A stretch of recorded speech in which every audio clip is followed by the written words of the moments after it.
जब हम वहाँ से यहाँ से 17 में हटे तो ये प्रदेश की ऋणग्रस्तता यानी इस पर जो कर्ज था वो 18,476 करोड़ रुपए था। अब वो बढ़कर कितना हो गया 2026-27 में 19,41,40,047 इतना करोड़। ये तो लिखा है इतना बड़ा। कल जब आप बहुत जिम्मेदारी नहीं कल जब आप एक्ट लाए थे तो आप क्या बताए थे? आप क्षमा करें, ये पूरे प्रदेश में मैसेज जाएगा, ये क्षमा करें गलत। तो आप सही बता दें, हम ठीक सही बता दिया। क्या हमने सही बताया आपको? कल आपको कितना बताया था? 8 लाख हम बता दे रहे हैं। 8 लाख जी, मैं एक मिनट बता दे रहा हूँ। बताइए। आप एक हम सही कर लेंगे, ये गलत है आप क्षमा करेंगे माननीय अध्यक्ष जी। हाँ, ये अपने आप में बहुत ज्यादा मिसलीडिंग है, आप क्षमा करेंगे। आप ऐसा मत कहिए, आप बहुत जिम्मेदार। तो आप तो बताइए ना। मैं बता दे रहा हूँ। कल जब आप बजट पेश जब आप इसको मैं बता दे रहा हूँ, मैं ले रहे थे, मैं 20-21 से बता दे रहा हूँ। हाँ बताइए। देखिए 20-21 में जो हमारे ऊपर कर्जा था वो था 5 लाख नहीं 21-22 6,12,956 रुपए। अब 26-27 में 22-23 में ये बढ़कर 6,62,316 हुआ। 23-24 में 7,67,872 हुआ और 24-25 में मान्यवर 8,01,130। ये है 24-25 में ना जी जी। मैं 26-27 का कह रहा 9 लाख रुपए 9 लाख रुपए से कर्जा हमारे ऊपर ज्यादा नहीं है मान्यवर। नहीं देखिए 9 लाख देखिए। और ये जो हमारा जीएसडीपी है, जीएसडीपी के अगेंस्ट में देखा जाता है कि कर्जे से जब हम टोटल उसको भाग देंगे तो हमारा फाइनेंशियल डिसिप्लिन निकल आता है। और किसी भी हालत में 9 लाख रुपए का कर्जा हमारे पर है, लेकिन चूंकि हमारी आर्थिक स्थिति प्रमोट हुई है, आर्थिक स्थिति बढ़ी है, वही तो हम आज कर्जे की किस्त आप फिर मान लिए नहीं, कर्जे की किस्त और कर्जे का ब्याज देने में हम सक्षम है। और वो सरकार जो कर्जे की किस्त और कर्जे का ब्याज देने में सक्षम है वो सबसे अच्छी मानी जाती है। ठीक ठीक। आज हमने कोरोना काल में भी योगी सरकार में वेतन ले दीजिएगा, हमारा समय क्यों कर्टेल कर? आपने अंतोगत्ता स्वीकार किया ना? नहीं 9,19 करोड़ ये हम अभी 26-27 कितना मान है वही बता दीजिए। कर्जे 27% रह गया। जो हमारा इस समय फाइनेंशियल डिसिप्लिन है ये वो 33 से घट के 27%। वो 23.1% हो गया। आपकी ऋणग्रस्तता पालेंगे 23.1% इन टोटलिटी में देखिए सर, जो 33% के समय में जितना था बताओ ना उनके। आप बता दीजिए, हम आपकी बात मान लेंगे। ये आप जो बता दीजिए हम मान लेते हैं, हमारे पास आंकड़े नहीं। देखिए 30% उनके समय में था। आपके जमाने में लगभग 34% था।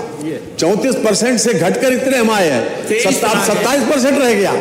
आज की तारीख में ये 27% है हमारे पास। हमारे टोटल जो हमारा वो है डेप्ट वो 27% है हमारे, और उसको 23 तक लाना है। और इसको आगे के लिए हमने 23 तक उम्मीद, किसी वित्तीय हम जो अनुमान लगाया हमने 23% का ये हमने किया है।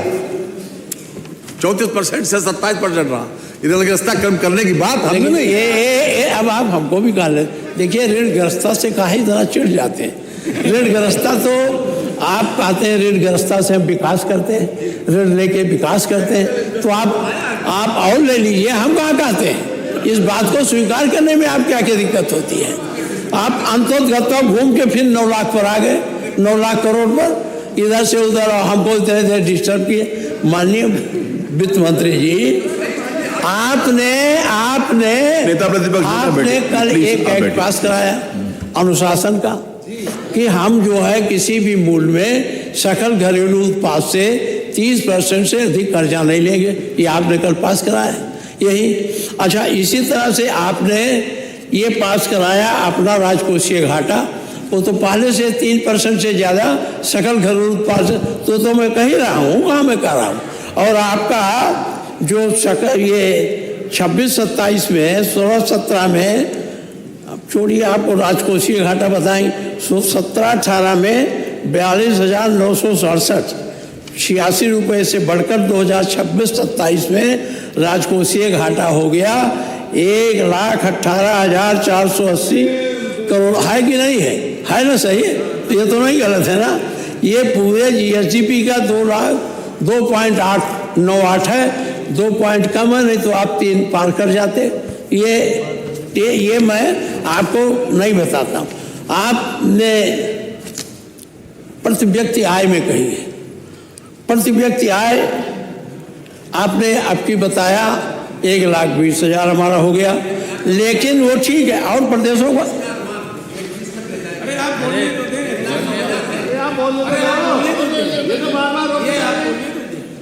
ऐसा है 1,20,000 आपका अनुमान है कि हमारी प्रति कैपिटा आय हो जाए, लेकिन ये पूरे हिंदुस्तान का जो आय है प्रति कैपिटा उसका तो 53.5% है।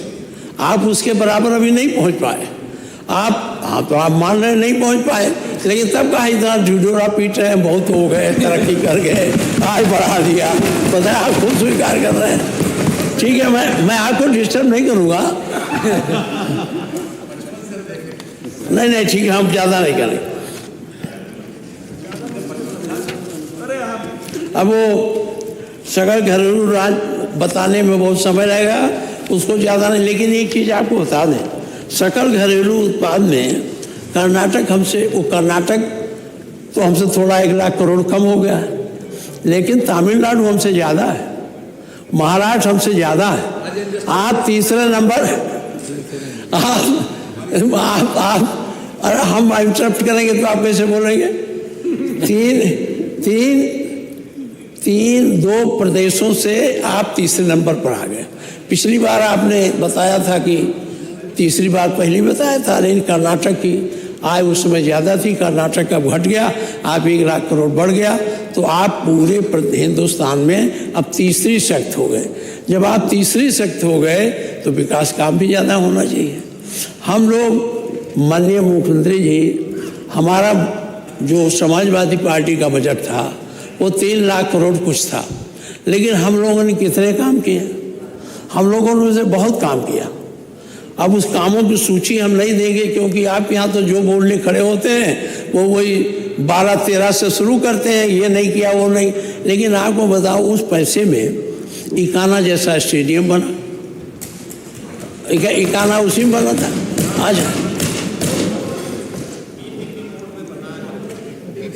अच्छा चलिए मान लिया, मेट्रो चला।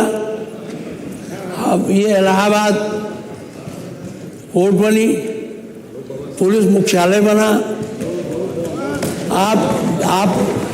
अब हम बहुत कहाँ तक, हमारे पास 110 लिस्ट है, अगर हम पढ़ेंगे तो बहुत समय लग गया, लेकिन ये सब उतने पैसे में बना। आप इतना बड़ा बजट लाए हैं, कोई एक बता दीजिए सिवाय एक्सप्रेस वे को छोड़कर कि आपने लोक भवन भी उसी में बना है, जिसमें आप बैठते हैं। लोक भवन उतना ही बजट, आप इतना बजट लिए पिछली बार, कितना बड़ा काम कोई प्रदेश में किसी कोने में क्यों? आप जो बोलेंगे तो आप बता दीजिएगा, मैं वो नहीं कहना चाहता हूँ। दूसरी बात है कि पत्रव्यक्ता हो गया, ये हो, अब मैं ज़्यादा, आप कितना पैसा आपने जो लिया था उसकी स्वीकृतियाँ कितनी जारी करी? मानिए हम आंकड़ा तो नहीं देंगे, लेकिन जितना बजट आपने पिछली बार पास किया, क्या उसकी वित्तीय स्वीकृतियाँ उन कार्यों के लिए जिलों में गई? नहीं पहुँची है। उतना पैसा आप खर्च नहीं कर पा रहे। उसका कारण क्या है? या तो आप कंसोलिडेट में पैसा नहीं है, कंसोलिडेटेड फंड में, अथवा आपका ये आकलन गलत हो गया है। तो बजट बनाते समय उन सारी बातों पर गंभीरता से सोचना चाहिए।